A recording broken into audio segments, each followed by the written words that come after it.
Hey, welcome back to the channel. I'm Steve, your host. Today we start a 3-video build of the Academy Panzer IV H. This is the old one from 1984, and I believe it even goes back another 10 years because it's a repop of the Tamiya original Panzer IV H. As you can see, it builds up into a pretty reasonable model.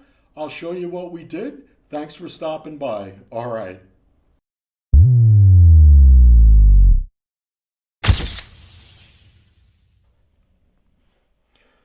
Okay, as you can see, I've got the kit completed. The build portion is done. The only thing I haven't done was glue the upper to the lower, and it'll make it easier for me to paint. I do the lower first, take care of all that, and then I glue the upper to the lower. It's just how I do it.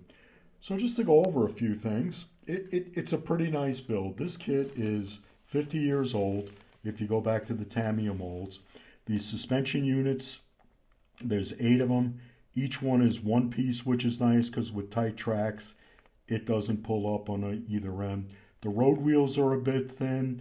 They do have the poly caps, so you can pop them off, and they will rotate. Comes with 4 steel wheel return rollers. I glued these in place. It's got a later drive sprocket and kind of the early or mid idler, still using the tube. Other than that, it's pretty straightforward. I didn't do anything with the motorization. That'll get covered up with the side skirts.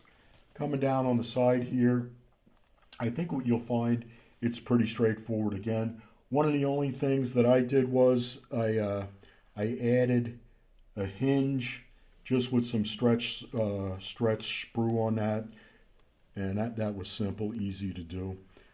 The tools look pretty good. You know, it's an older kit, but the tools mount and the locations are positive. I kind of had to work the fire extinguisher around the shirts and brackets, but that wasn't too much of a trouble. I had a little bit of problems with this, just trying to get it true and square, but it really shouldn't be a problem for you. The gun cleaning kit I didn't mount until after I got these brackets on, just so they wouldn't foul. There's the track adjuster tool and an antenna. The antenna, it's just a pod. It doesn't seem to have the antenna base on it. I don't know. If you had got an antenna base, but I just wouldn't stick an aerial in there. It would look kind of funny. The side skirt brackets here, put these on as late as you can because they tend to get knocked off no matter how careful you are. The fit, it isn't really that positive. It's just surface to surface. There's no locator for it. It just, you know, they're very delicate. The shirts and bracket itself, there was some sink marks on the inside that I filled with putty. The brackets themselves, I glued to the skirt holder, and then got them ready to get glued up on the side. The connection points for these isn't great, so just make sure they're perpendicular, give them time to dry, and there are virtually no connection location marks for these guys. So what I did was I used this as my reference. I made sure this guy was right according to my references, then glued the brackets in wherever they felt, and it seems to have worked. Going around the back, you have these 2 handles on the rear deck.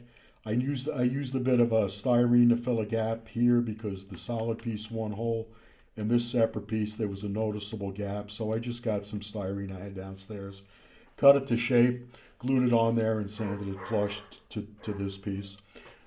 Tow rope isn't anything to write home about. It's serviceable. It looks the job. The muffler, it's 3 pieces. These are one piece, and this is 2 pieces. So I guess that makes 4 pieces. So, and then I carved some dents in it and gave it some. I put some putty on there, liquid putty on there to give it a bit of texture. And down here, you can see I've got the traverse motor for the turret. That was a number of pieces. That was a little fiddly. That required some shaping and resanding just to get it to fit in there, but it isn't really much of a problem. Coming back here, you've got these visor ports, and they're really same with the other side with the jack block ventilator and the side port and the shackle there. The mounting points, they're just very vague outlines that if you have the right light, you can see them. I had the right light once, never saw them again, and I used references to get them in there. Just keep in mind you don't want to foul that bracket with that, so just keep an eye out.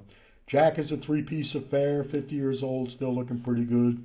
You've got an axe, you've got some sort of, I think that's track handling tool.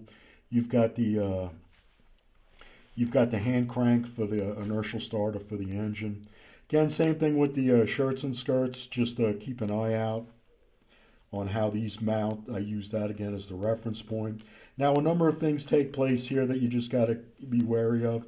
You've got the air cleaner, you've got the shirts and skirt mount, and you've got this old antenna tray. The only thing you can really do anything with is the old antenna tray. So what I did was I thinned out the inside of these brackets so it would mount as close as it could to the hull, and I think that's worked out. And I've got a shovel here. The air cleaner wasn't great. It needed a bit of putty just to make it look okay, but overall it's okay. It was a nice fitting kit. So we'll just take him out of the way. And we'll just come on down to the turret. Turret itself probably took the longest to do. And it really was with these brackets for the side skirts. The side skirts themselves are a 4-piece affair. This is a separate piece. These hatches, I'll make it a 5-piece affair. And this round piece that in the back. So the problem was for me was when I mounted these per the kit instructions, these seem to go straight out, and it really looks funky if you do that. So I looked at some of the references I had. I made adjustments to where these actually attach to the hull, used a bit of clamping, and I got it to where it looked right. The rest of the turret is pretty straightforward. I had some gaps here I needed to fill. There was some gaps here in the weld seam and up here. Nothing any more than any other model that you've done over the years. The one disappointment I found was I wanted to do this with the hatches closed. But when I closed these, the gaps around it were significant, and it just didn't look right. So I popped them open. Depending on how it comes out, I may put some figures. I've got some figures downstairs that may fit in there or should fit in there, but we'll see how it goes. Other than that, pretty straightforward. I think it looks the part. But when we have it here, we'll just get him out. And I just want to talk about the side skirts. The side skirts are a 1-piece assembly. There's 5 panels, 6 panels if you count this little guy. But what I do is I separate them with a knife, clean up the edges, and I make sure all the knockout marks holes are filled.